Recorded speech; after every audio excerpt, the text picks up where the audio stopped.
আসসালামু আলাইকুম। অবিরাম বাংলা সংবাদে সবাইকে স্বাগত জানাচ্ছি। আমি চিন্তিয়া হক। শুরুতেই সংবাদ শিরোনাম। জুলাই বিপ্লব নিয়ে বৈষম্য বিরোধী ছাত্র আন্দোলনের ঘোষণাপত্রের সাথে সম্পর্ক নেই সরকারের। সচিবালয়ে আগুনের ঘটনায় তদন্ত প্রতিবেদন দাখিল আজ। সংস্কারের কারণে নির্বাচন পেছানোর সম্ভাবনা নেই জানালেন সংবিধান বিশেষজ্ঞ আলী রিয়াজ। রাজনৈতিক দলগুলোকে জাতীয় ঐক্য ধরে রাখার আহ্বান। শুনছিলেন সংবাদ শিরোনাম, এবার বিস্তারিত সংবাদ। জুলাই বিপ্লব নিয়ে বৈষম্য বিরোধী ছাত্র আন্দোলনের ঘোষণাপত্রকে প্রাইভেট ইনিশিয়েটিভ বলছে অন্তর্বর্তী সরকার। সংবাদ সম্মেলনে প্রধান উপদেষ্টার প্রেস সচিব শফিকুল আলম জানান, এর সাথে সরকারের কোনোই সম্পৃক্ততা নেই। এদিকে সচিবালয়ে আগুনের ঘটনায় সোমবার প্রাথমিক তদন্ত প্রতিবেদন দাখিল করা হবে বলে জানায় প্রধান উপদেষ্টার প্রেস উইং। আরও জানাচ্ছেন ইয়াসিন রানা। আগামী 31শে ডিসেম্বর জুলাই বিপ্লবের ঘোষণাপত্র প্রকাশ করবে তরুণ বিপ্লবীরা, যাকে দেশের দ্বিতীয় সংবিধান হিসেবেও আখ্যায়িত করছেন বৈষম্য বিরোধী ছাত্র আন্দোলনের নেতারা। বাংলাদেশের প্রতিটি নাগরিকের অংশীদারিত্ব বুঝিয়ে দেওয়ার জন্যই সেই 31শে ডিসেম্বর আমাদের সেই মিলিত হওয়া। এ বিষয়ে অন্তর্বর্তী সরকারের অবস্থান ব্যাখ্যা করে প্রধান উপদেষ্টার প্রেস উইং। এটা একটা প্রাইভেট ইনিশিয়েটিভ, আমরা এটাকে প্রাইভেট ইনিশিয়েটিভ হিসেবে দেখি। আমাদের গভর্নমেন্টের কোনো ইয়ে নেই, এর মধ্যে এই গভর্নমেন্টের সাথে এটার কোনো সম্পৃক্ততা নাই। যারা এটাকে প্রাইভেটলি, যারা এটাকে সাপোর্ট করছেন, এটা প্রাইভেট ইনিশিয়েটিভকে সাপোর্ট করছেন। এটার মধ্যে আমাদের গভর্নমেন্টের কোনো সম্পৃক্ততা নেই। প্রধান উপদেষ্টার বাসভবন যমুনার সামনে আয়োজিত ব্রিফিংয়ে উপপ্রেস সচিব আজাদ মজুমদার জানান, সচিবালয়ে আগুনের ঘটনায় সোমবার জমা দেওয়া হবে তদন্ত প্রতিবেদন। তবে এখনই তা প্রকাশ করা হবে না বলেও জানান তিনি। তদন্ত কমিটির প্রধান আজকে জানিয়েছেন যে আগামীকালকে ওনারা প্রাথমিক প্রতিবেদনটি মাননীয় প্রধান উপদেষ্টার কাছে হস্তান্তর করবে। তদন্ত কাজ এই মুহূর্তে খুব সাকসেসফুলি চলমান আছে। তদন্ত কাজের অংশ হিসেবে ওনারা যাবতীয় প্রয়োজনীয় আলামতগুলো সংগ্রহ করেছেন এবং এর মধ্যে কিছু আলামত দেশে পরীক্ষা নিরীক্ষা করা হচ্ছে। ওনারা যদি প্রয়োজন মনে করেন কিছু আলামত দেশের বাইরে পাঠিয়েও পরীক্ষা নিরীক্ষা করা হবে বলে ওনারা আমাদেরকে জানিয়েছেন। এ সময় ঢাকা বিশ্ববিদ্যালয় এলাকায় শেখ হাসিনার গ্রাফিতি মুছে দেওয়ার ঘটনা কর্তৃপক্ষের অনিচ্ছাকৃত ভুল বলেও জানায় প্রেস উইং। শেখ হাসিনার গ্রাফিতি মুছে ফেলার বিষয়টি একটা ভুল বোঝাবুঝি থেকে হয়েছে। আমাদেরকে ঢাকা বিশ্ববিদ্যালয়ের কর্তৃপক্ষ জানিয়েছেন যে ওনারা এই গ্রাফিতিটা আবার নতুন করে করবেন এবং ঢাকা বিশ্ববিদ্যালয়ের কর্তৃপক্ষ ওনারা একটা সিদ্ধান্ত নিয়েছেন, বিশ্ববিদ্যালয়ে আইন বলে ওনারা এই জুলাই বিপ্লবের যে স্মৃতি স্মারকগুলো ঢাকা বিশ্ববিদ্যালয়ের ক্যাম্পাসে রয়েছে, এর মধ্যে গ্রাফিতিও রয়েছে, এগুলো ওনারা বিশ্ববিদ্যালয়ের কর্তৃপক্ষ নিজ দায়িত্বে ভবিষ্যতে সংরক্ষণ করবেন। প্রকৃত সাংবাদিকের বাইরে কেউ অ্যাক্রিডিটেশন কার্ড পাবে না জানিয়ে তারা বলেন, কেউ যেন সচিবালয়ে তদবির বাণিজ্য করতে না পারে সে বিষয়েও সচেতন রয়েছে সরকার। ইয়াসিন রানা, এটিএন বাংলা, ঢাকা। সংস্কারের কারণে নির্বাচন পিছিয়ে যাওয়ার কোনো সম্ভাবনা নেই বলে জানিয়েছেন সংবিধান সংস্কার কমিশনের চেয়ারম্যান অধ্যাপক ডক্টর আলী রিয়াজ। জাতীয় ঐক্য ও সংবিধান সংস্কার নিয়ে এটিএন বাংলার আয়োজনে ইস্পাহানী মির্জাপুর শুভরাত্রি আলোচনা অনুষ্ঠানে অংশ নিয়ে তিনি একথা জানান। অন্যদিকে এটিএন বাংলার পরিচালক বার্তা হাসান আহমেদ চৌধুরী কিরণ বলেন, সংস্কার ও নির্বাচনকে মুখোমুখি করে জাতীয় ঐক্য যাতে বিনষ্ট না হয় সেদিকে অন্তর্বর্তীকালীন সরকার, রাজনৈতিক দল ও ছাত্র নেতৃবৃন্দকে সজাগ থাকতে হবে। বিস্তারিত জানাচ্ছেন খায়রুল ইসলাম। কারো কারো মধ্যে আশা, কারো কারো মধ্যে হতাশা, নানা কিছু। কিন্তু জাতীয় ঐক্য ও সংবিধান সংস্কার নিয়ে এটিএন বাংলার আলোচনা অনুষ্ঠান ইস্পাহানী মির্জাপুর শুভরাত্রিতে অংশ নেন সংবিধান সংস্কার কমিশনের চেয়ারম্যান অধ্যাপক ডক্টর আলী রিয়াজ। তিনি সংবিধান সংস্কারের নানা দিক নিয়ে আলোচনা করেন। বলেন, ফ্যাসিবাদ যাতে আর ফিরে না আসে সে বিষয়ে সবাইকে ঐক্যবদ্ধভাবে কাজ করতে হবে। রাষ্ট্রীয় আনুকূল্যে এদেশে লুট হয়েছে এবং এটা এক পরিবার যুক্ত ছিল। ব্যাংকের টাকা লুট করা হয়েছে, উন্নয়নের নামে টাকা লুট করা হয়েছে। এটা হচ্ছে ক্লেপ্টোক্রেসি। 75 থেকে 90 পর্যন্ত রাষ্ট্রপতির হাতে যে ক্ষমতা ছিল সেই ক্ষমতা সবটাই আপনি নিয়ে আসলেন প্রধানমন্ত্রীর কাছে। প্রধানমন্ত্রীর পুতুল হওয়া ছাড়া রাষ্ট্রপতির কিছু করার নাই, সংবিধান বলছে তাই। সংস্কার কমিশনের কারণে নির্বাচন পিছিয়ে যাওয়ার কোনো সম্ভাবনা নেই। 2025 সালে নির্বাচনের যে আশ্বাস রয়েছে সে পথেই এগিয়ে যাচ্ছে সংস্কার কমিশন বলেও জানান ডক্টর আলী রিয়াজ। অধ্যাপক ইউনূস একটা পথ তৈরি করে দিয়েছেন যে আমরা কবে করব। ওনার সরকার ওনার সরকার 2025 সালের ডিসেম্বরের মধ্যে করতে চান, যদি প্রয়োজন হয়। যদি প্রয়োজন যদি হবে না কখন, উনি কিন্তু এটাও বলেছেন কখন হবে না যখন রাজনৈতিক দলগুলোর মধ্যে, সমাজের মধ্যে কিছু ঐকমত্য তৈরি হবে। এগুলি আলাদা আলাদা ভাবে আছে, এগুলিকে সকলে মিলে এসে একটা জায়গায় দাঁড়াতে হবে। দাঁড়ালে নির্বাচন তো করতে হবে। নির্বাচন ছাড়া তো আপনার কেউ তো নির্বাচন হবে না বলছে না। সংস্কার নির্বাচনকে আমরা যাতে মুখোমুখি না করে দেশের মধ্যে ছাত্র জনতা রাজনৈতিক দলগুলোর যে অবস্থান রয়েছে সে অবস্থানকে যাতে কোনোভাবে আমরা এমন কোনো পরিস্থিতি তৈরি না করি যাতে এই পতিত সরকারের যারা প্রেতাত্মারা রয়েছেন তারা কোনো আশ্রয় প্রশ্রয় পেয়ে যায়। এটিএন বাংলার বার্তা পরিচালক হাসান আহমেদ চৌধুরী কিরণ বলেন, পতিত আওয়ামী সরকার দেশের সকল কাঠামোকে ধ্বংস করে মানুষের অধিকার ভূলণ্ডিত করেছিল।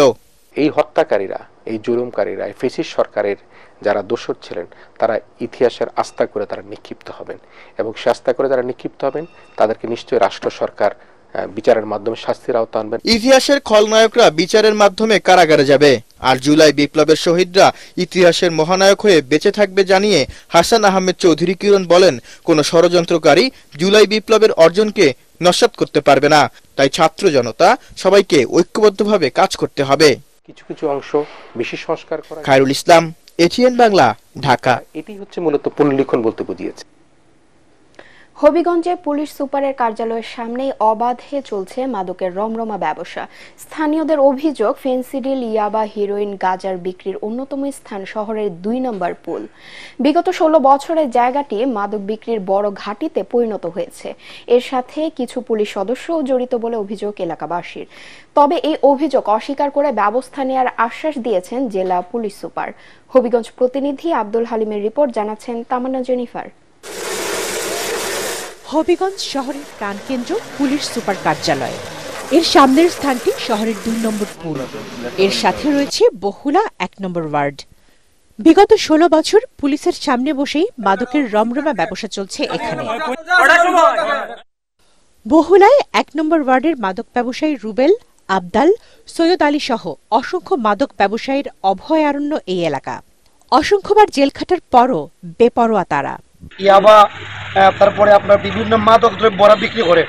আমাদের ছেলে পেলে আছে, যুবক ভাই আছে, কলেজের স্টুডেন্ট আছে, মাস্টার স্টুডেন্ট আছে।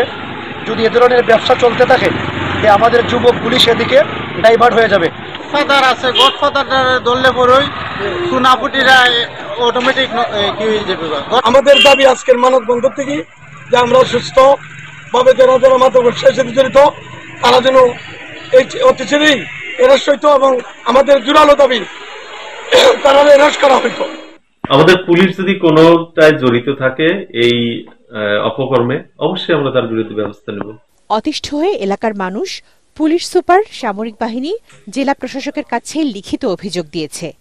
এই অবস্থা থেকে উত্তরণের উপায় হিসেবে এলাকার ইউনিয়ন চেয়ারম্যান সহ ৫০ জন যুবক ঐক্যবদ্ধ হন। তারা প্রথমে মানববন্ধন, স্মারকলিপি পেশ, ঘরে ঘরে মাদক ব্যবসায়ীদের সতর্ক করেছে। কিন্তু তাতেও তাদের প্রতিরোধ করতে না পারায় তৈরি করে লাঠিয়াল বাহিনী। তারা রুটিন করে এলাকায় টহল জোরদার, বহিরাগত ব্যবসায়ীদের বাধা দেওয়ার কাজও করছে।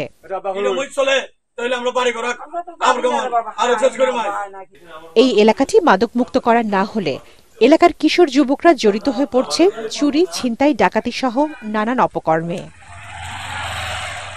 Bureau report, ATN Bangla. খুলনার পাইকগাছার হরিঢালি ইউনিয়নের নগর শ্রীরামপুরের মুন্সিবাড়িতে জিয়া প্রাইমারি হেলথ কেয়ার সেন্টারের উদ্যোগে অনুষ্ঠিত হলো ফ্রি মেডিকেল ক্যাম্প। দিনব্যাপী মেডিকেল ক্যাম্পে ৫ শতাধিক অসুস্থ হতদরিদ্র নারী, পুরুষ ও শিশুদের চিকিৎসা সেবার পাশাপাশি বিনামূল্যে ওষুধ দেয়া হয়।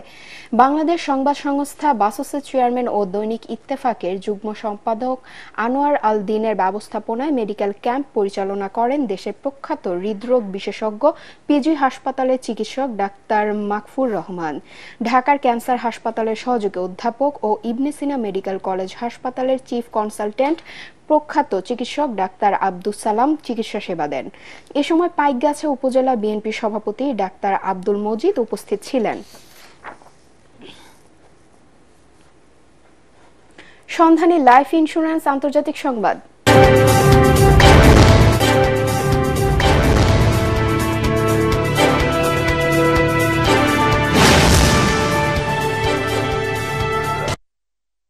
চলে গেলেন আমেরিকার ইতিহাসে সবচেয়ে দীর্ঘজীবী প্রেসিডেন্ট জিমি কার্টার।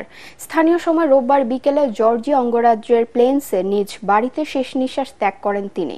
শান্তিতে নোবেলজয়ী এই প্রেসিডেন্ট জিমি কার্টারের মৃত্যুর খবর নিশ্চিত করেছে তার প্রতিষ্ঠিত কার্টার সেন্টার। তাকে অসাধারণ নেতা উল্লেখ করে শোক জানিয়েছেন প্রেসিডেন্ট বাইডেন। শরীফুল ইসলামের আরেকটি report. The office of President of the United States and will to the best of my ability president হিসেবে জিমি কার্টারের দায়িত্ব পালন খুব একটা সুখকর ছিল না। অর্থনৈতিক দুরবস্থা ও কূটনৈতিক সংকট সামলাতে না পেরে এক মেয়াদের বেশি ক্ষমতায় থাকতে পারেননি তিনি। ডেমোক্র্যাট দল থেকে নির্বাচিত কার্টার 1977 থেকে 1981 সাল পর্যন্ত আমেরিকার প্রেসিডেন্টের দায়িত্ব পালন করেন। জনপ্রিয়তা হারিয়ে হোয়াইট হাউস ছাড়ার পর মানবিক নানা কর্মকাণ্ডের মাধ্যমে নিজের সুনাম ফিরিয়ে আনেন জিমি কার্টার। এজন্য 2002 সালে শান্তিতে নোবেল জিতে নেন সাবেক এই প্রেসিডেন্ট। 1924 সালের 1 অক্টোবর জর্জিয়ায় জন্মগ্রহণ করেন জেমস আল কার্টার জুনিয়র। তার বাবা ছিলেন একজন কৃষক। কিশোর বয়স থেকেই স্কুলে শিক্ষকতা করেন জিমি কার্টার। প্রেসিডেন্টের দায়িত্ব পালনেও শক্তিশালী নৈতিকতার চেতনা নিয়ে আসেন তিনি। কোনো রাগঢাক ছাড়াই নিজের ধর্মীয় বিশ্বাস প্রকাশ করতেন। এক পর্যায়ে কোটিপতি হন জিমি কার্টার। জর্জিয়া থেকে কংগ্রেস সদস্য নির্বাচিত হয়ে পরে গভর্নর হন। এরপর 1976 সালে জেরাল্ড ফোর্ডকে হারিয়ে আমেরিকার 39তম প্রেসিডেন্ট হন তিনি। গেল অক্টোবর মাসে 100তম জন্মদিন উদযাপন করেন কার্টার। 4 সন্তান ও 11 নাতি নাতনির সংসারে স্ত্রী রোসালিনকে হারিয়েছেন মাত্র 1 বছর আগেই। এর মধ্যেই শারীরিক নানা জটিলতায় ভুগছিলেন তিনি। অবশেষে দীর্ঘ জীবনের ইতি টেনে না ফেরার দেশে চলে গেলেন বর্ষিয়ান এই রাজনীতিবিদ। শরীফুল ইসলাম, এটিএন বাংলা। পার্টেক্স খেলার খবর।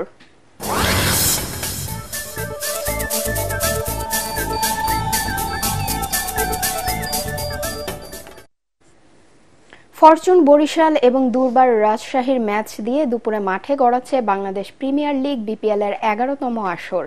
ম্যাচ পূর্ববর্তী সংবাদ সম্মেলনে বরিশালের অধিনায়ক তামিম ইকবাল বলেন, নির্দিষ্ট দিনে ভালো খেলাটাই গুরুত্বপূর্ণ। অন্যদিকে দুর্বার রাজশাহীর কোচ ইজাজ আহমেদ জানান, এই ফরম্যাটে যে কোনো একজনই ম্যাচ জেতাতে পারে। দিনের দ্বিতীয় ম্যাচে সন্ধ্যায় মাঠে নামবে ঢাকা ক্যাপিটালস এবং রংপুর রাইডার্স। লেস্টার সিটিকে 2-0 গোলে হারিয়ে ইংলিশ প্রিমিয়ার লিগের জয় ফিরেছে ম্যানচেস্টার সিটি। সব প্রতিযোগিতা মিলিয়ে 5 ম্যাচ পর জয় পেয়েছে পেপ গার্দিওলার দল। প্রতিপক্ষের মাঠে 21 মিনিটে সাভিওর গোলে এগিয়ে যায় ম্যান সিটি। বল দখলে পিছিয়ে থাকলেও আক্রমণে এগিয়ে থাকে বর্তমান লিগ চ্যাম্পিয়নরা। তারই ধারাবাহিকতায় 74 মিনিটে দলের হয়ে দ্বিতীয় গোল করেন অর্লিং হল্যান্ড। এই জয়ে পয়েন্ট টেবিলের 5-এ উঠেছে ম্যানচেস্টার সিটি। শেষ করার আগে সংবাদ শিরোনাম আরেকবার। জুলাই বিপ্লব নিয়ে বৈষম্য বিরোধী ছাত্র আন্দোলনের ঘোষণাপত্রের সাথে সম্পর্ক নেই সরকারের। সচিবালয়ে আগুনের ঘটনায় তদন্ত প্রতিবেদন দাখিল আজ। সংস্কারের কারণে নির্বাচন পেছানোর সম্ভাবনা নেই জানালেন সংবিধান বিশেষজ্ঞ আলী রিয়াজ। রাজনৈতিক দলগুলোকে জাতীয় ঐক্য ধরে রাখার আহ্বান। পরবর্তী সংবাদ দেখার আমন্ত্রণ জানিয়ে এখনকার মতো শেষ করছি। এটিএন বাংলা সংবাদ ইউটিউবে দেখতে ব্রাউজ করুন youtube/ATN বাংলা নিউজ। ধন্যবাদ সবাইকে।